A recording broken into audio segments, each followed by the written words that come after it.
അപ്പൊ എല്ലാവർക്കും ആദ്യം തന്നെ അസ്സലാമു അലൈക്കും. അപ്പൊ ഞാൻ ഇന്ന് വന്നേക്കുന്നത് നമ്മുടെ ഒരു കൂട്ടുകാരന്റെ ചാനലിൽ ഒരു ഇന്റർവ്യൂ ആയിട്ടാണ് വന്നേക്കുന്നത്.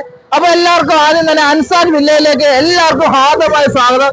നിങ്ങൾ ഈ ചാനൽ ആദ്യമായിട്ട് കാണുവാണെങ്കിൽ ലൈക്ക് ചെയ്യുക, ബെല്ലൈക്കൺ അമർത്തുക, ഷെയർ ബട്ടൺ അമർത്തുക, എല്ലാം ചെയ്ത് നമ്മുടെ കൂട്ടുകാരന്റെ ചാനൽ സെറ്റപ്പ് ആക്കണമെന്ന് ആദ്യം തന്നെ ഞാൻ നിങ്ങളോടെല്ലാം പറയുന്നു. പഹയന്മാരെ, നമ്മുടെ മുമ്പേ പറഞ്ഞ സ്വിഫ്റ്റിനും അതുപോലെ തന്നെ ടച്ച് സ്ക്രീനും റിവേഴ്സ് ക്യാമറയും സെൻസറും എല്ലാം ഉള്ള വണ്ടിയാണ്. ഈ വാഹനത്തിന് ടയർ ഭാഗം ഒക്കെ ഒരു 40-50% അടുത്തേ ഉള്ളൂ. ടയർ ഫ്രണ്ടിലെ 2 ടയർ കുറവുണ്ട്.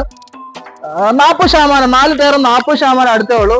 അത്യാവശ്യം നല്ല മെക്കാനിക് ഉള്ള വണ്ടിയാണ്. വാഹനത്തിന്റെ മൈലേജിനെ കുറിച്ച് പറയുകയാണെങ്കിൽ ഒരു 16-17 ഒക്കെ നല്ല രീതിയിൽ നമ്മൾ മെയിൻറ്റെയിൻ ചെയ്ത് ഓടിക്കുവാണെങ്കിൽ ഒരു 40-50 ഒരു എക്കണോമി റേഞ്ചിൽ പോവുകയാണെങ്കിൽ ആ മൈലേജ് കിട്ടും. സെഡാനാണ്, കാല് കൊടുത്തു കഴിഞ്ഞാൽ ചുമ്മാ തീപ്പൊരിയാണ് വണ്ടി, രക്ഷയില്ല. പെട്രോൾ ആയതുകൊണ്ട് ഈ വണ്ടിക്ക് നമ്മൾ ചോദിക്കുന്ന പ്രൈസ് എന്ന് പറഞ്ഞാൽ വെറും 85,000 രൂപ കപ്പ വില ചോദിക്കുന്നുള്ളൂ. 27 വരെ